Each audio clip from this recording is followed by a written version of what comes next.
आग्रहाची विनंती, विश्वकर्मा, खरंच विश्वकर्मा एक फाईल दिली आपण आपल्या ऑफिसला, सर्वांना रजिस्टर करून दिलं, एकही रुपये न लागू देता. त्यांना बँका बराबर लोन देत नाहीत त्या, कारण की आपल्या गंगाखेडला विकासाला व व्यापाऱ्यांना आणखी चालना मिळण्यासाठी ती मदत हवी आहे. गंगाखेड शहरातील बचत गटांना सुद्धा दिली आपल्या रूपानं आता मदत व्हावी ही विनंती आहे. नवीन शहर जसं वाढलं तसं बऱ्याच भागात नगरपालिकेनं आजपर्यंत कुठंही लक्ष दिलं नाही. एक पोल आहे, त्याच्या जवळपास 100 वायर आहेत. अशा जीवाला धोका होणाऱ्या अशा वस्त्या झालेल्या आहेत. त्यामुळं त्या भागातली लाईटची व्यवस्था व्हावी.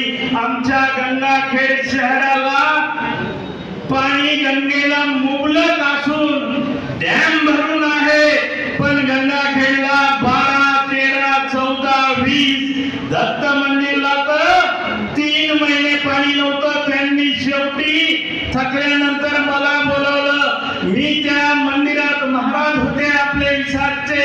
मी म्हणलं महाराज, खरं तर आपल्या या भागातील नागरिकांचं स्वागत करावं वाटतं.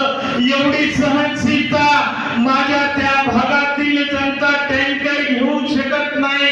सामान्य नागरिक राहतात. ही योजना गंगाखेडला जी आज चालू आहे, मी नगराध्यक्ष असताना हिचं टीएम घेतलं होतं. यांना योजनेचं यांना सुरू करायला तब्बल 8 वर्ष प्रतीक्षा करावी लागली, तरी ती योग्य पद्धतीने चालू नाही. मला सर्व गोष्टी योग्य पद्धतीने हव्या आहेत.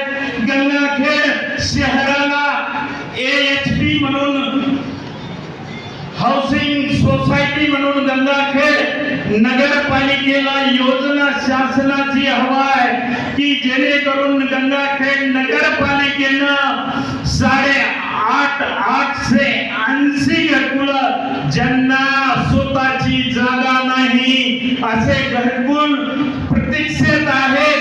मला जर वाटलं तर आणखी व्यवस्थित सर्वे केला तर 1200-1400 लोकांपर्यंत जातील. सामान्य माणसाला घर मिळालं पाहिजे, जेणेकरून आपल्या खरंच देशाचे कर्तव्यदक्ष पंतप्रधान यांची खरंच इच्छा आहे की सामान्य माझ्या माणसाला स्वतःच